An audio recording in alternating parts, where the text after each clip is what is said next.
सावधान। जय श्री ओम नमः सिद्धेभ्यः। जय श्री ओम नमः सिद्धेभ्यः। जय श्री ओम नमः सिद्धेभ्यः। नमो अरहन्ताणं नमो सिद्धाणं नमो आयर्याणं नमो वज्रायाणं नमो लोये सर्वसाहुणं श्रीजिन शासन गुरु नमो नानाविध सुखकार आत्महित उपदेश ते करे मंगलाचार। सोहे जिन शासन में आत्मानुशासन शुद्ध जाकी दुख हारी सुखकारी शासना। जाको गुण भद्र करता गुण भद्र जाको जानी भद्र गुण धारी भव्य उपासना। ऐसे सारे शास्त्र को प्रकाशे अर्थ जीवनी बने उपकार नासे मिथ्या भ्रम भासना।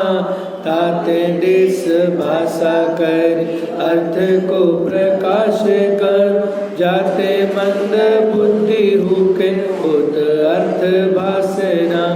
जाते मंद बुद्धि हुके उत अर्थ भासना। लक्ष्मी निवास निलयम विलीन विलयम निदान वीरम आत्मानुशासन महम वक्ष्ये मोक्षाय ज्ञानम्। आत्मानुशासन जी ग्रंथ आचार्य गुणभद्र देव द्वारा विरचित। इसके 177 नंबर श्लोक पे हमारी कल चर्चा चल रही थी, जिसमें हमने ध्यान की प्रक्रिया समझी और ध्यान की प्रक्रिया में सर्वप्रथम ध्यान की सामग्री बताई। और पहली लाइन में ही भावार्थ में लिखा है कि आत्मज्ञानी जीव ध्यान करते हैं। इसका मतलब जो आत्मज्ञानी है वो आर्द्र ध्यान और रौद्र ध्यान तो नहीं करेगा, तो बाकी के बचे दो ध्यान, धर्म ध्यान और शुक्ल ध्यान।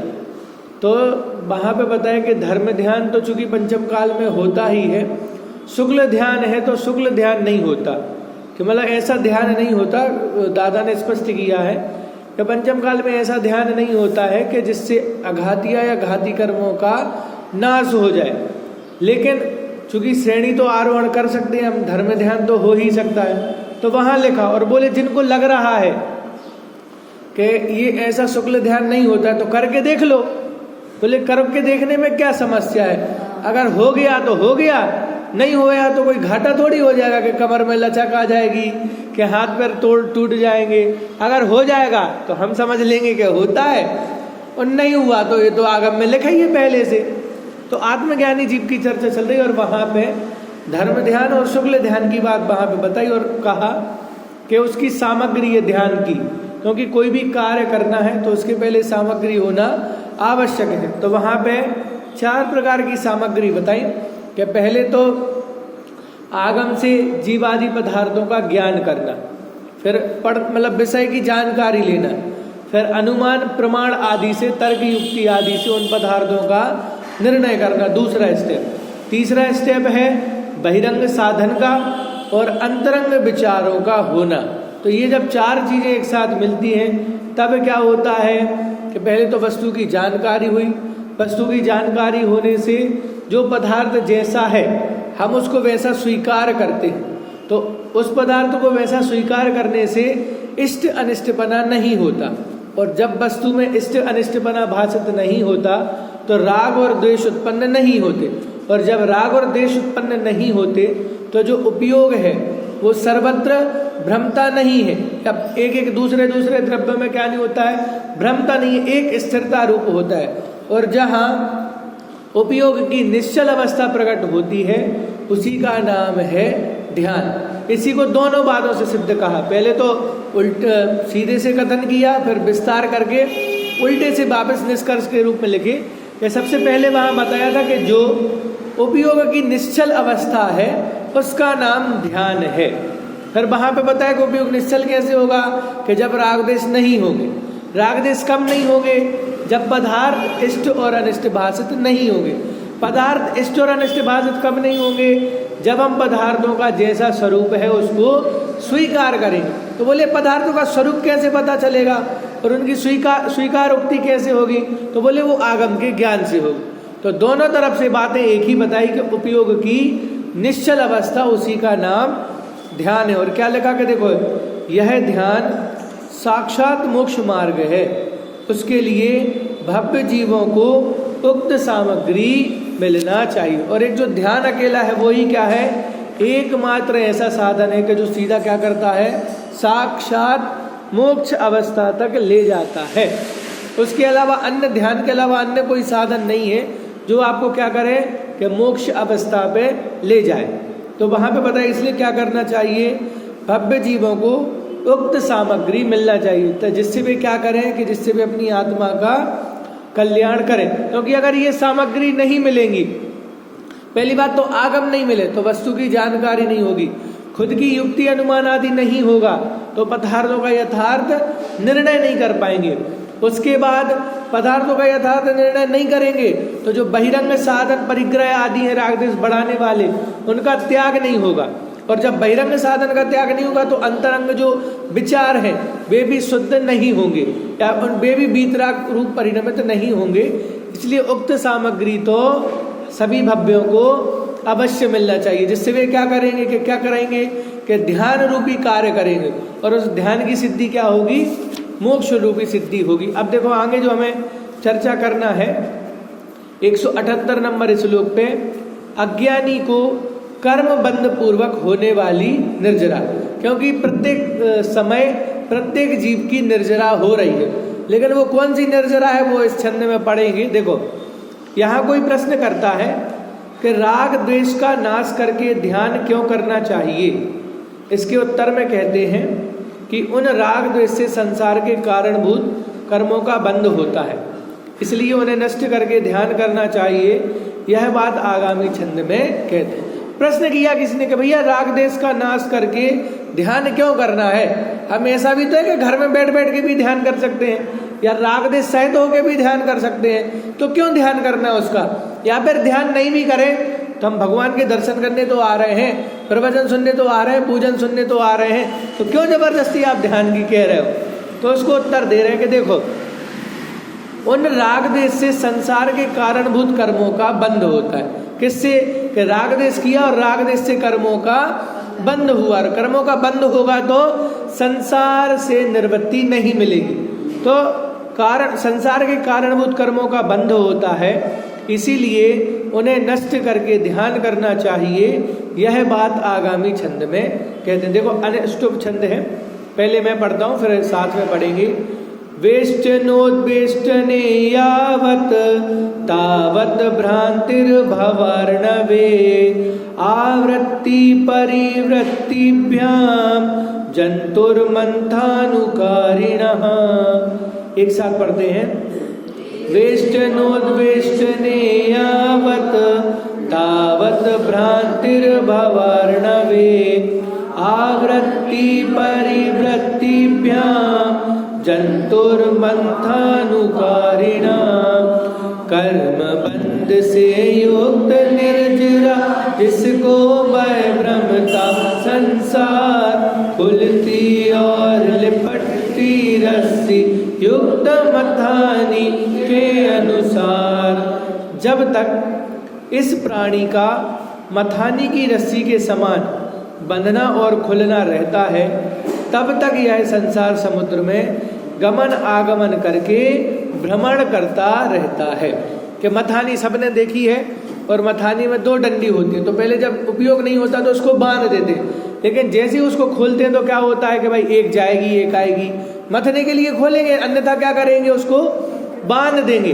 तो अगर कोई व्यक्ति क्या कर रहा है, ऐसी ही निर्जरा कर रहा है, कैसी निर्जरा कर रहा है कि कर्मों का बंधन भी हो रहा है और निर्जरा भी कर रहा है, तो अगर कर्मों का बंधन होता रहेगा और निर्जरा होती रहेगी तो जो कर्मों का स्टॉक है वो बराबर से भरा रहेगा, तो फिर वो संसार से वापस नहीं जा पाएगा। तो करना क्या पड़ेगा कि कर्म बंध रोकना पड़ेगा। जब कर्म बंध रोकेंगे तब क्या होगा कि तब कर्मों की निर्जरा होगी। ये तो मथानी के उदाहरण से समझाया। देखो भावार्थ, जिस प्रकार मथानी में जब तक रस्सी का बंधना और खुलना पाया जाता है तब तक गमन आगमन द्वारा उसका परिभ्रमण होता रहता है, उसी प्रकार जब तक इस संसारी जीव में नए कर्मों का बंधना और पूर्व कर्मों का निर्झरना पाया जाता है तब तक वह नरकादि पर्यायों में गमनागमन द्वारा परिभ्रमण करता रहता है। क्या कहा कि भाई मथानी की रस्सी एक जा रही है एक आ रही है, बांध रहे हैं और खोल भी रहे हैं, तो उससे क्या हो रहा है, गमनागमन हो रहा है।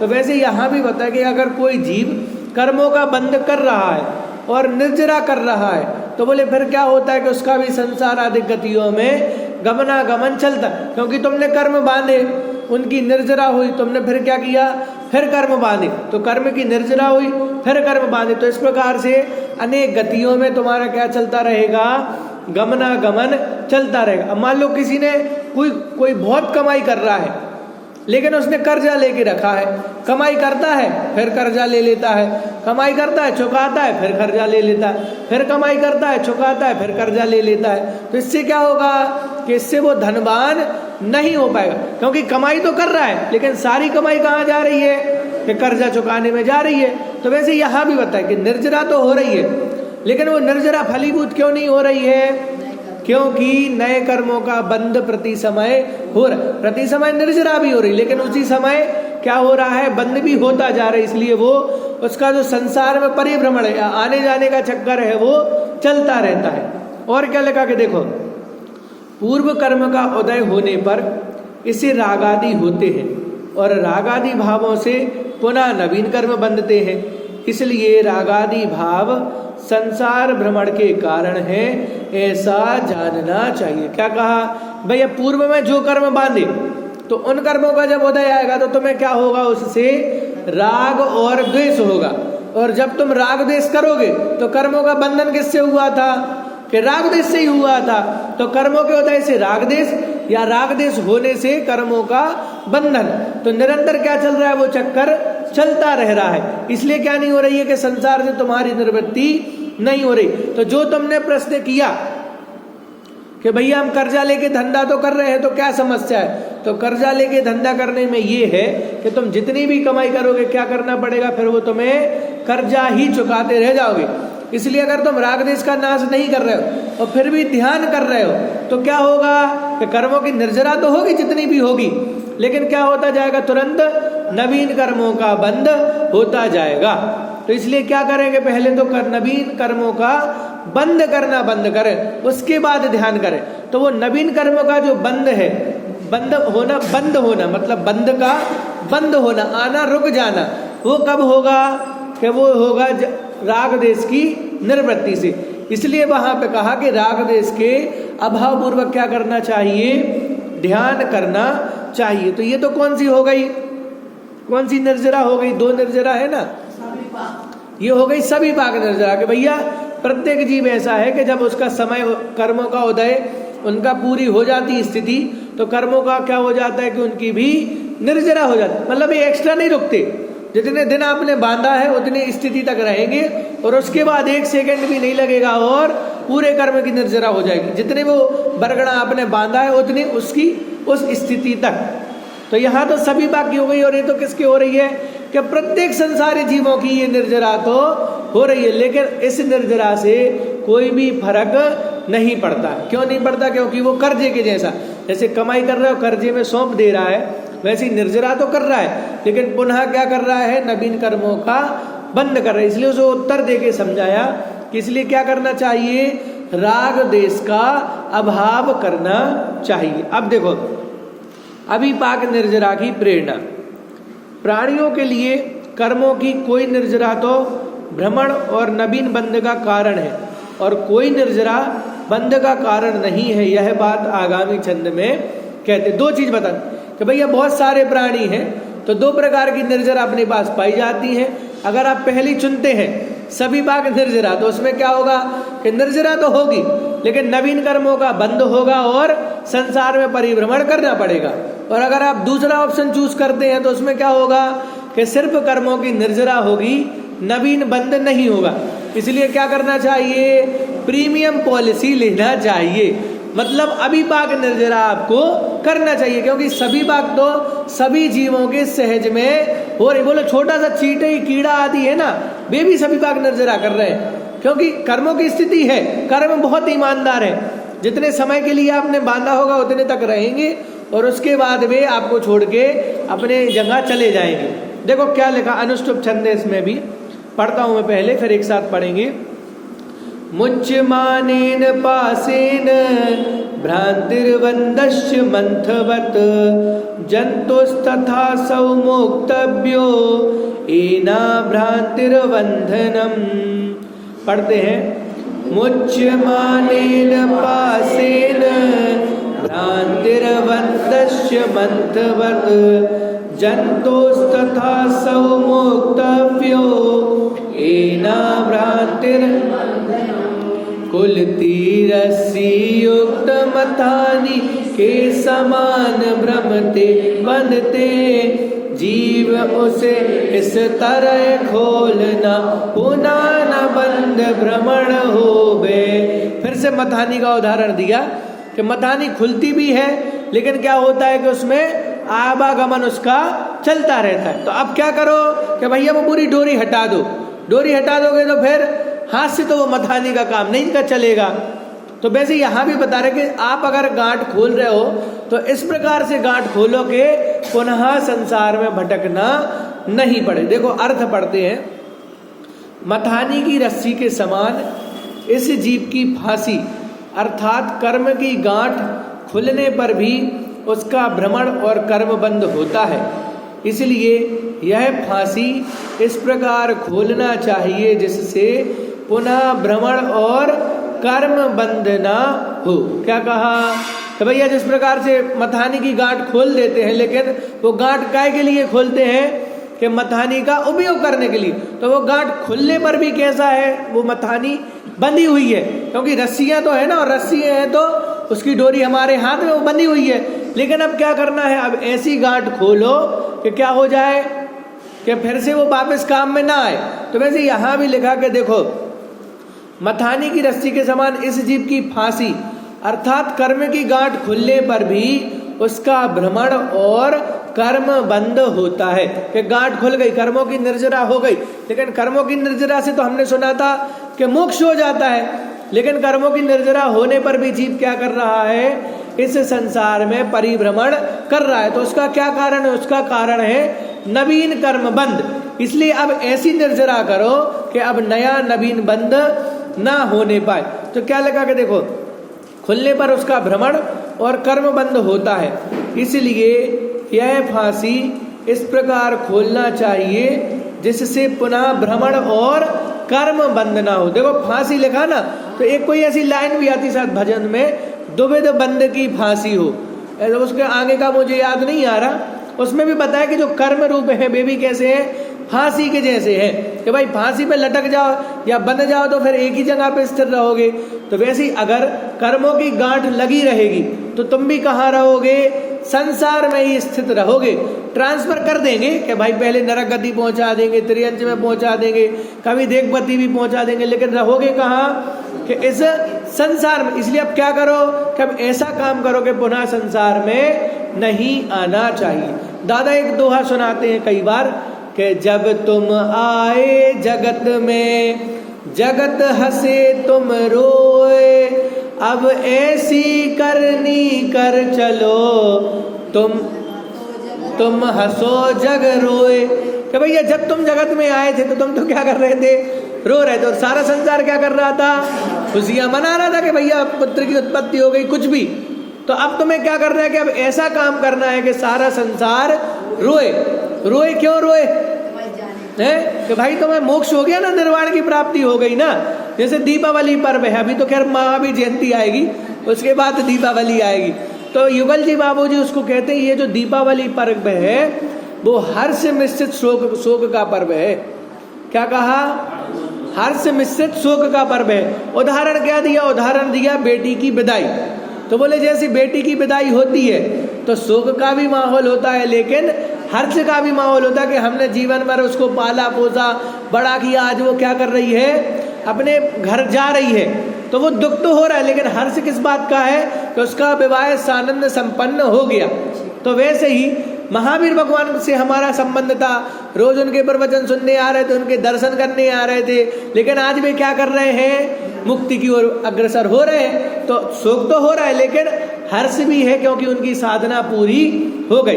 तो यहाँ भी यही बात बता रहे हैं कि अब क्या करो कि भाई अब ऐसा काम करो कि कर्मों की ऐसी गांठ खोलो कि फिर वापस से नहीं आना पड़े। इसलिए बनारसी दास जी ने क्या लिखा?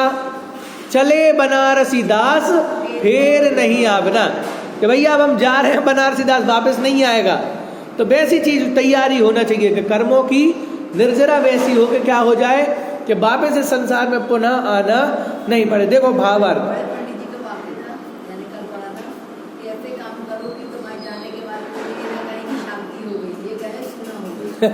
वाह, उनकी तो खैर एक एक वाक्य ही याद होते। बताओ, तो ऐसे काम मतलब ऐसी कर्मों की निर्जरा करें, क्या करें कि भाई पुनः वापस संसार में नहीं आना पड़े। देखो क्या लिखा? जिस प्रकार मथानी में लगी हुई रस्सी की गांठ दो प्रकार से खुलती है। एक खुलना तो इस प्रकार है कि नया बंध भी होता जाता है और मथानी का भ्रमण भी होता रहता है, अर्थात वह घूमती रहती है। और दूसरा खुलना इस प्रकार है कि जिससे नया बंध भी नहीं होता और भ्रमण भी नहीं होता, बंधन से छूटना ही होता है। उसी प्रकार इस संसारी जीव की कर्म रूपी गांठ अर्थात बंध दो प्रकार से खुलती है, अर्थात उसकी निर्जरा दो प्रकार से होती है।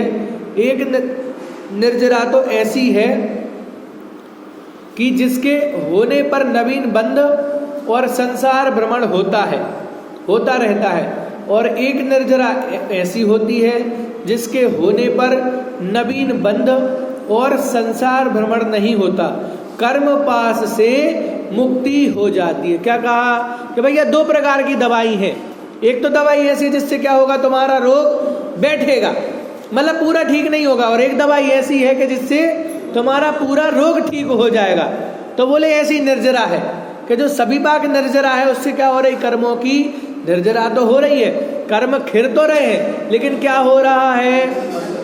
वापस कर्मों का बंद हो रहा है। तो जब तक वापस कर्मों का बंद होता रहेगा तो क्या करें? क्या होगा?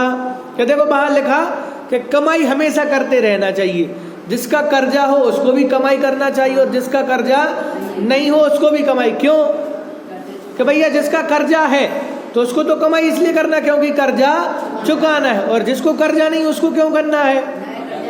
उसको यूं करना है क्योंकि नया कर्जा नहीं हो। तो निर्जरा तो करना है, लेकिन निर्जरा करके अगर हम क्या कर रहे हैं? पुराने कर्मों का बंधन करते जा रहे हैं, तो फिर तो क्या कर रहे हैं? वो उधारी ही चुका रहे हैं। लेकिन अब कौन सी निर्जरा करना है? कि अभी पाक निर्जरा करना है कि जिसके बाद पुनः संसार का बंधन नहीं हो। देखो मंगत राय जी की जो 12 भावना, बड़ी 12 भावना जिसे कहते हैं, बहुत अच्छे से बहुत सरल शब्दों में क्या स्पष्ट किया है? पहली सबके होए नहीं कुछ सरे काम तेरा। नहीं, इसके पहले और लाइनें हैं, 2 लाइनें है ना।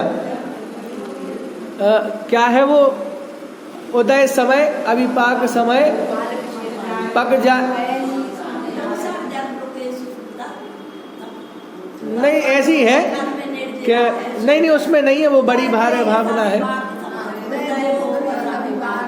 हाँ, उदय भोग सभी पाक समय पक जाए आम डाली, दूजी है अभिपाक पकावे पाल विषय माली। देखो उदाहरण भी कितना अच्छा दिया कि भैया पहला उदय ऐसा है कि अगर आम की आ रहा ना सीजन अभी, तो पहले तो आम ऐसे हैं कि जो क्या हो जाएंगे?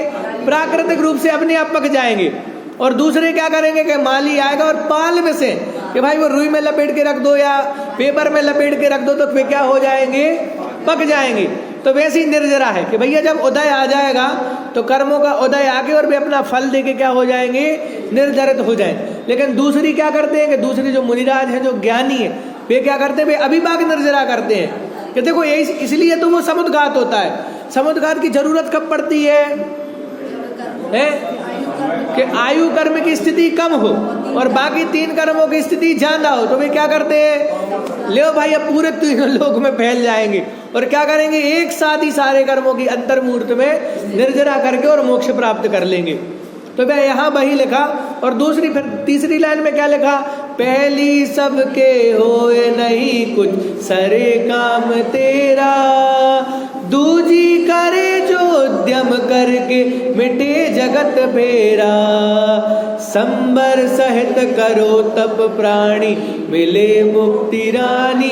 अब जो 5वीं लाइन है ना, उसमें कारण बताया कि पहली सबके होती है और उससे तुम्हारा कोई लेना देना नहीं, कोई फायदा नहीं है उससे, इसलिए ऐसा काम नहीं करो कि जिससे तुम्हारा कोई भी फायदा नहीं रखे। भाई बोले 5 साल बहुत 50 साल बहुत मेहनत करी, बहुत व्यापार धंधा किया और बाद में हिसाब में लाया तो क्या मिला, नीलबटे सन्नाटा, के जितना कमाया था उतना उधारी में दे दिया पूरा।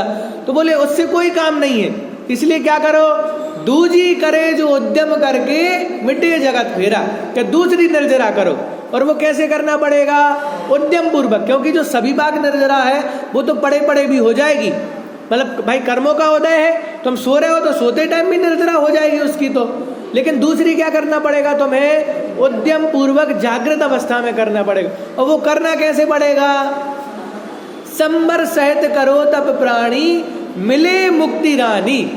क्या कहा कि भाई वो संबर पूर्वक होगी, और संबर मतलब नवीन कर्मों का आना रुक जाना। तो जब नवीन कर्मों का आना रुक जाएगा तभी क्या होगा, तब ही पुराने रुकेंगे। भाई जैसे कोरोना हुआ ना, तो सबसे पहले क्या हुआ कि अंतरराष्ट्रीय जितनी भी सीमाएं थी सबको क्या कर दिया, बंद कर दिया कि भैया अब कोई नया नहीं आएगा।